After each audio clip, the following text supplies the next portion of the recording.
Good morning. Thank you so much for giving me the chance to present.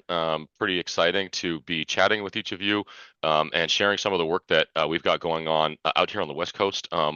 Our platform is currently up and running at UC Berkeley and UC San Diego, and we're in the process of deployment at UC Los Angeles, UC San Francisco, and possibly at UC Merced. We are in conversation thanks to a very interesting dialogue that Dave has opened in the last couple of weeks.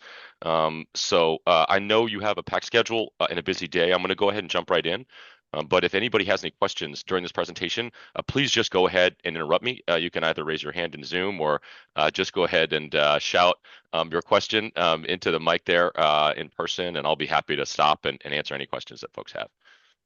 Okay, I've got a quick presentation here. Let me just go ahead and share that and get started. Hopefully you guys can see my second lab multi-university core facilities booking platform overview. I imagine you may not have a lot of context yet, so I'm just going to go ahead and jump right in. This is a short presentation.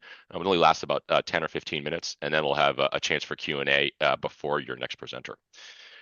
So this is a pretty stupid joke, but I couldn't resist. There is a very clear and present challenge nationally right now. Core funding is under pressure. We actually made this slide prior to the most recent funding disruptions where the same was true. I think now this challenge has become even more acute. And yet, R1 and R2 cores, the scientific research facilities that you lead the world in scientific research and innovation, pushing the boundaries of human understanding. And furthering our concept and our picture of the natural and scientific world. I don't need to tell you this, but this is some of the most important research going on in the world right now, which represents a very, very timely and a key challenge. You are being asked to do more with less.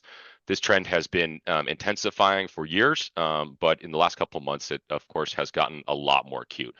At the same time, a private investment in medical technology, biotech, nanotech, and this is both in startups and in very large firms, has been continuing to go up.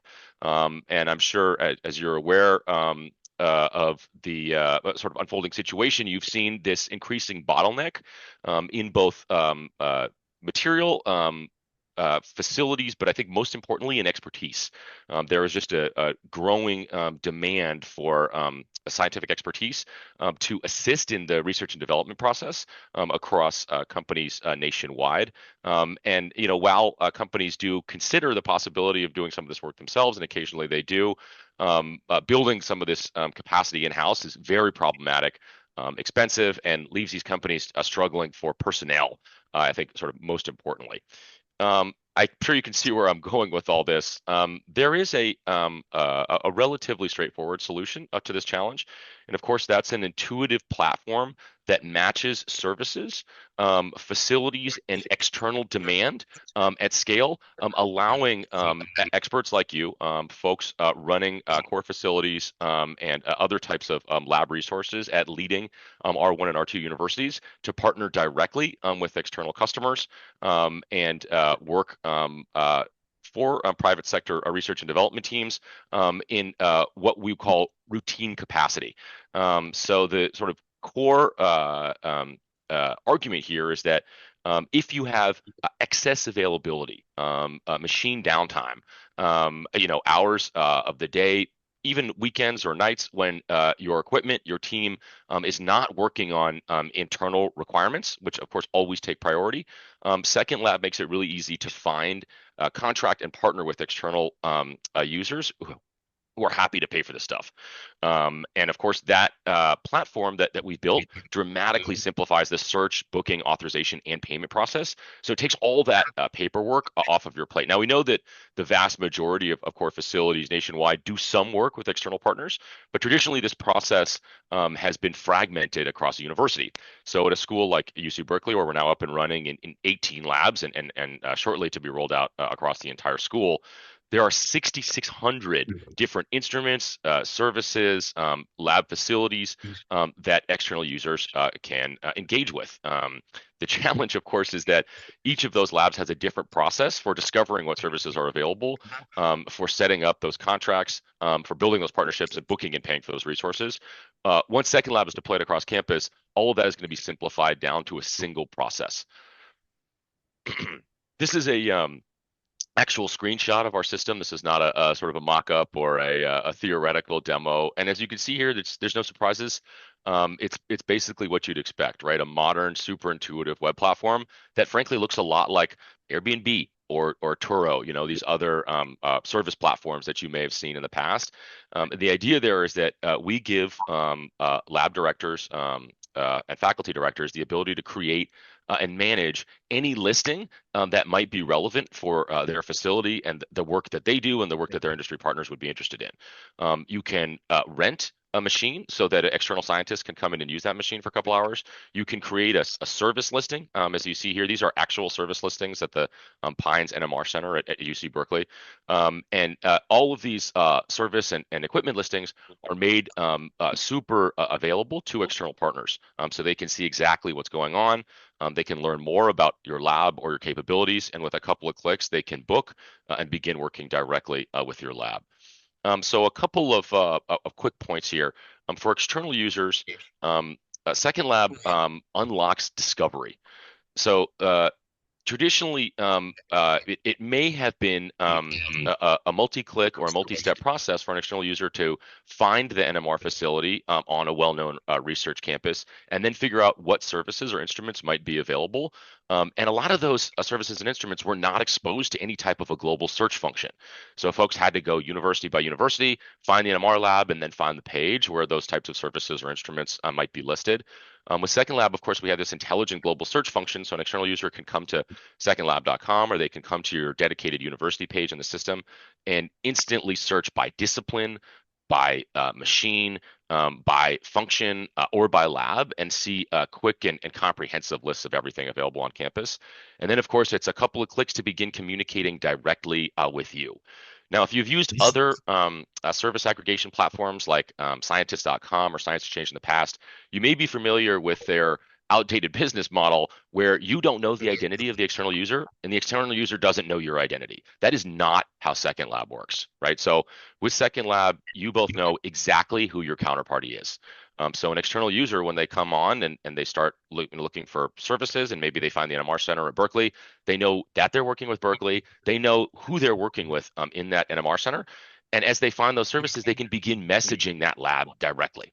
So they can ask you questions about the services you're providing, the capabilities, maybe the equipment that you offer and the way it's set up, and you can respond directly.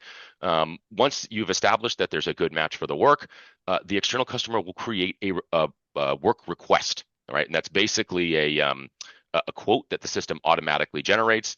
You can edit that in a bunch of different ways. We have custom intake forms and quote adjustment processes. Once the external customer is comfortable with that quote, they'll click to submit it.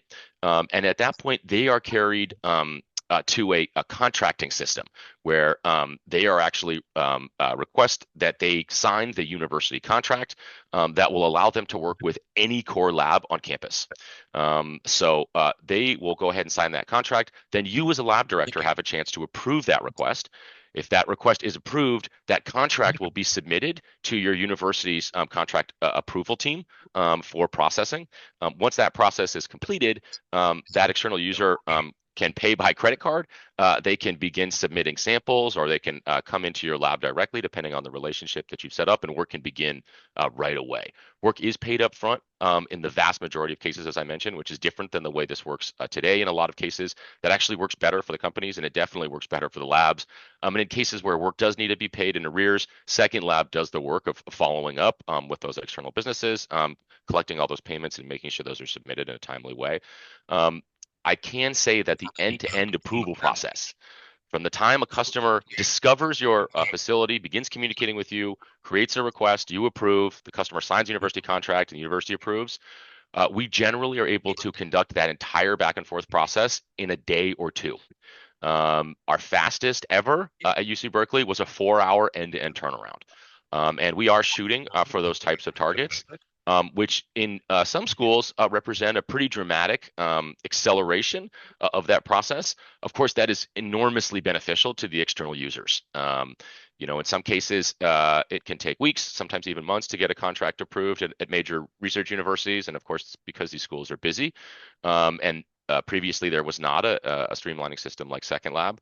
That process represents risk and delay for the external user, which makes it harder for them to partner. But with an accelerated platform like Second Lab, they can often get an approval faster than they would be able to get it anywhere else, public or private, and that creates a lot of excitement for external users, not only that first time they use the platform, but every time they come back. This turnaround, as well as the software experience, the fantastic communication experience with your lab, the ability to see these instruments and services clearly listed right when they show up, it exceeds customer expectations. And that's a really important part of what Second Lab provides. We allow major research universities to match or exceed the experiences that we've all had with the consumer web when it's working well, right? So if you've ever used, Airbnb or Uber Eats, right? Any of these platforms, we do, as consumers, have a clear expectation of the way the modern web should look and feel. And Second Lab allows universities to carry that experience to industry partners, to scientists and research and development teams all over the country, and to create that rapid, super responsive turnaround with features like credit card payment and real-time communication that is so essential to growing these relationships over time.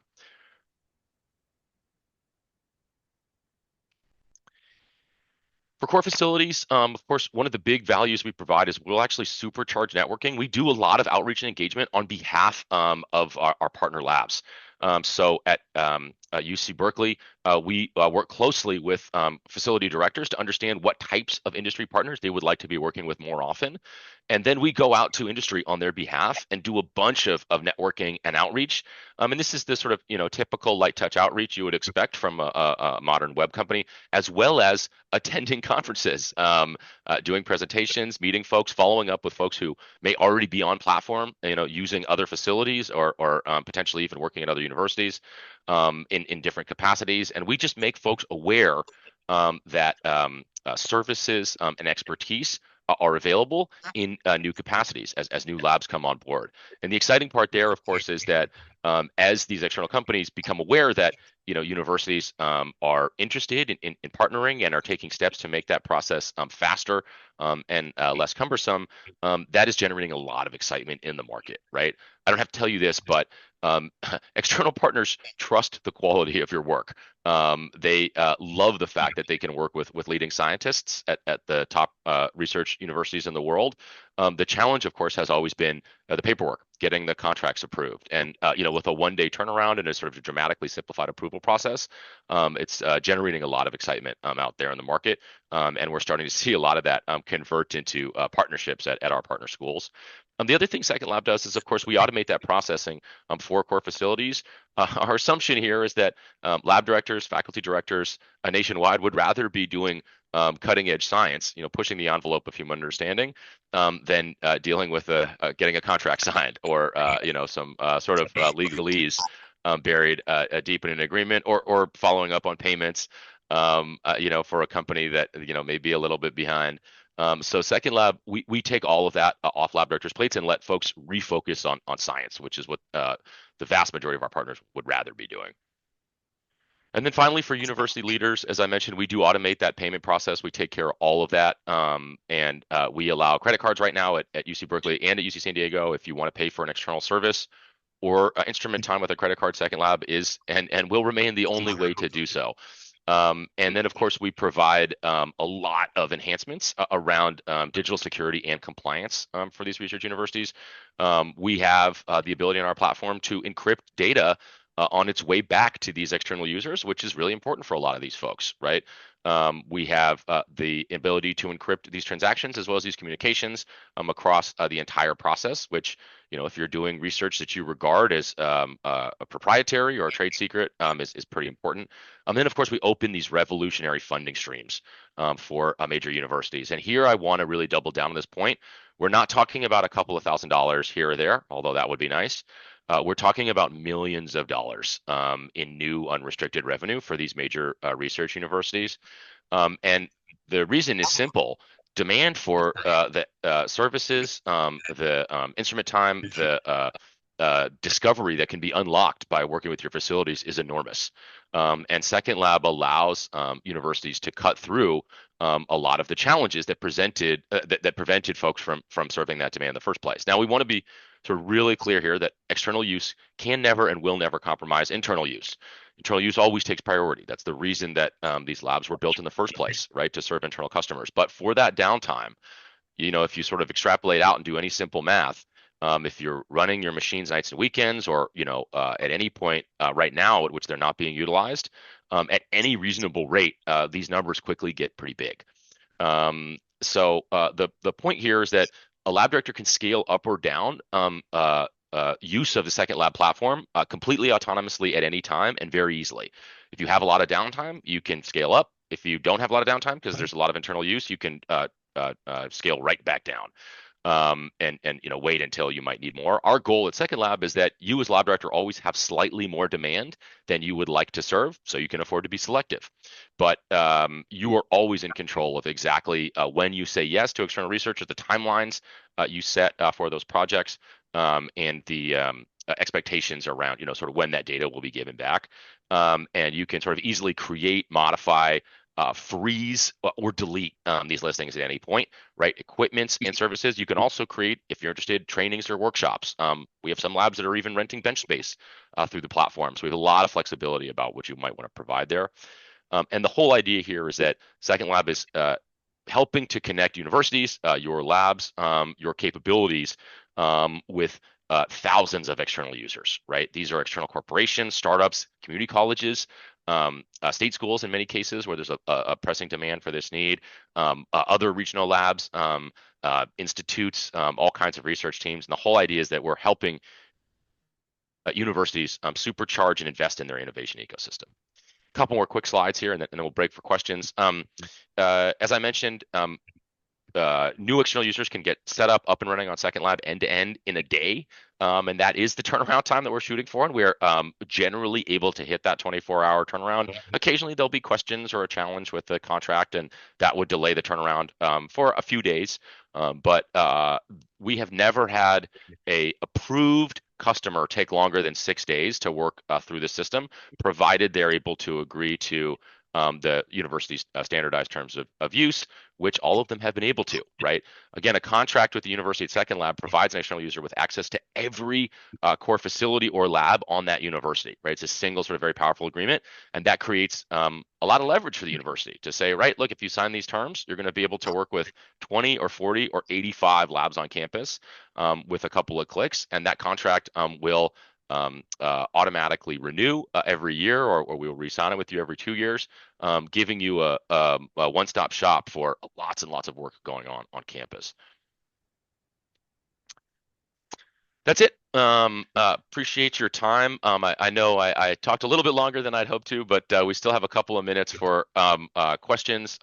Does anybody in the room have anything that I can help with? Okay, I'll just say again, any questions? And there's one in the back here.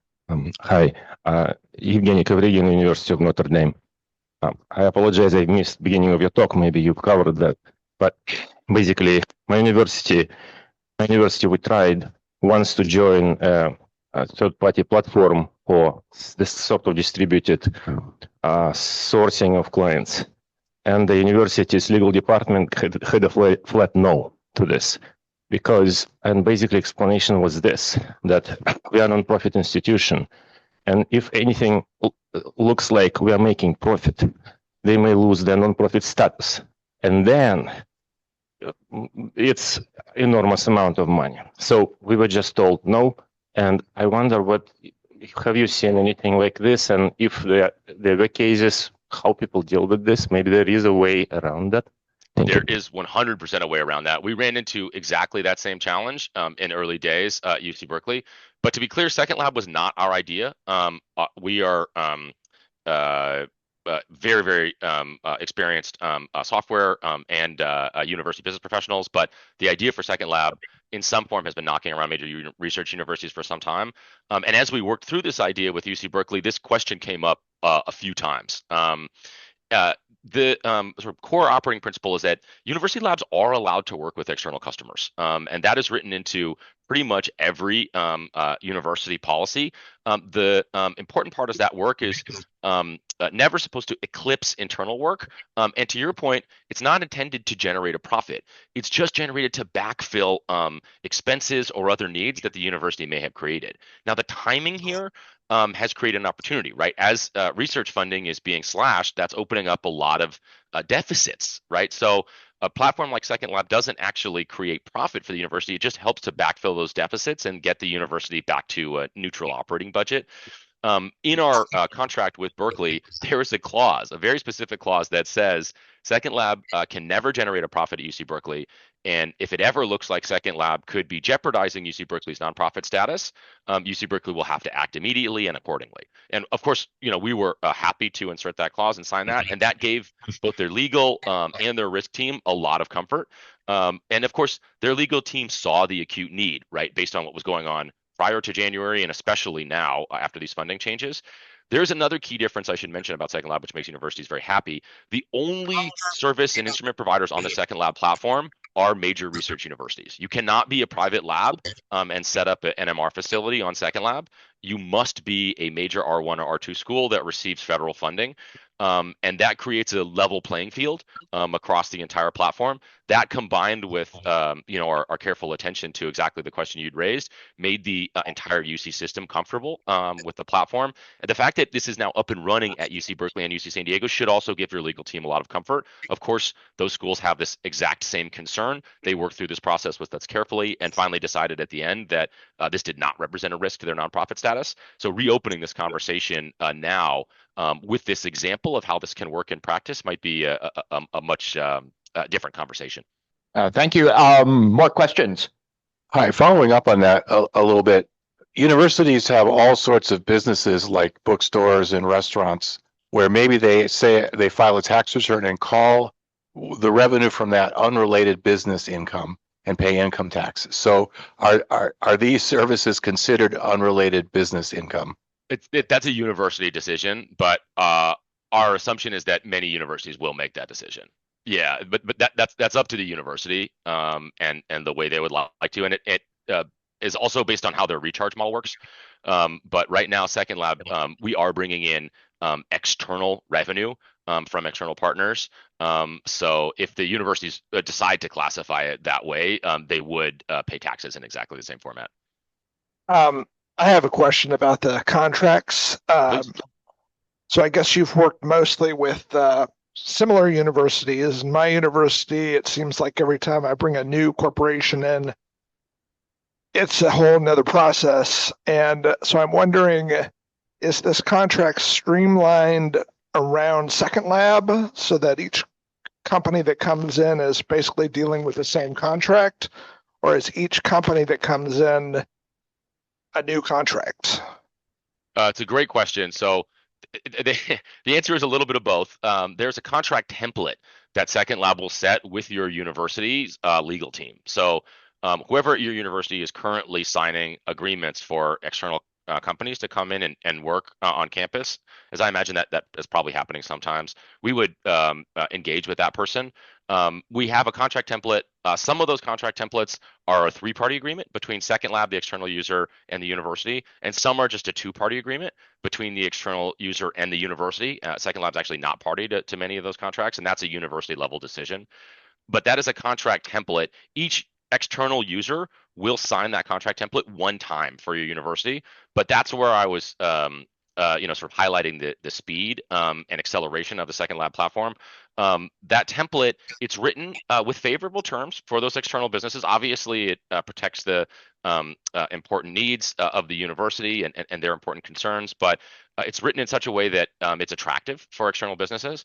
So the vast majority of them are able to sign it inside of a day or two. Occasionally that external customer will need to do a legal review and they'll want to take a couple more days to look through it with their team. But there's nothing in that contract that has created significant issues for external users. So they'll look at that template, they'll sign off on it, and then given the fact that it's a template and we work so closely with universities to make sure they understand they're getting exactly the same terms every time, universities are able to countersign, generally speaking, within a day, often within a few hours. And it's because they're very familiar with the terms on this contract. They know it's a template.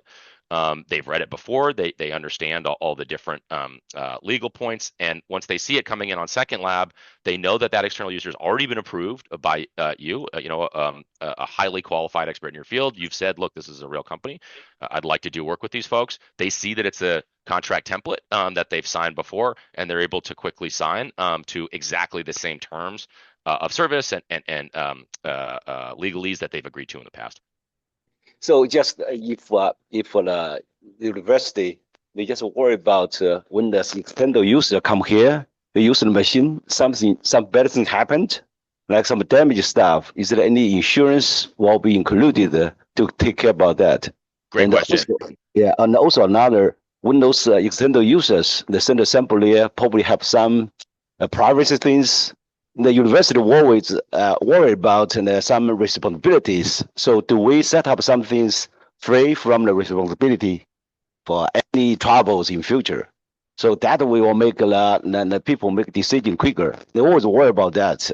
Yeah. Yeah, no, it's a great question. We've worked through both of those. Yeah, so just to take those in order, yes, if an external user is actually going to show up on campus, they need to furnish proof of insurance.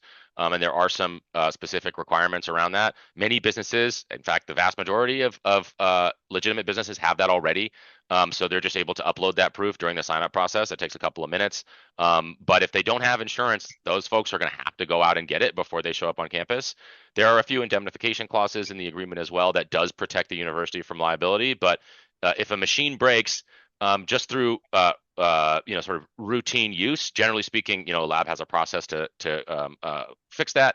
But if a machine breaks because it's been sort of mishandled or otherwise irresponsible used by an external user, that external user carries liability to fix it, and they must carry insurance to actually pay for that repair. So that's all baked into the agreement. And then secondly, yeah, there are a lot of privacy concerns, both around any results that may be created, and trade secrets. A lot of these external companies don't want their competitors to know exactly what they're doing in their R&D process. And yeah, Second Lab has a lot of privacy and security systems built in to give those external customers peace of mind and to make that process easier for the university and for university labs to follow up with. Part of what we do is we encrypt data on the way back to customers. We encrypt all the communication and transaction records that are taking place. And there is no sort of public list or indication that an external customer may be working with your university, right? All that is happening internally on the platform. And access to those records is, of course, restricted to the right personnel at your university and those external users. That actually does give a lot of these external users real peace of mind, right? To know that all of this is happening in a cutting edge, super secure B2B platform. That makes it a lot easier for them to do R&D on the platform, especially stuff that may be sensitive.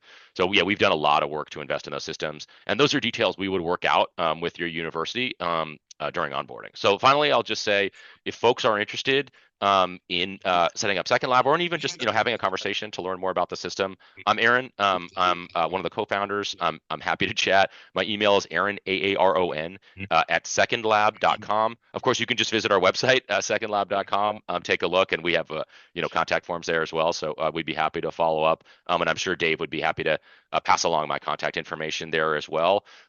We are expanding quickly inside the UC system. In the last few months, we have also started many conversations with major research universities outside the UC system.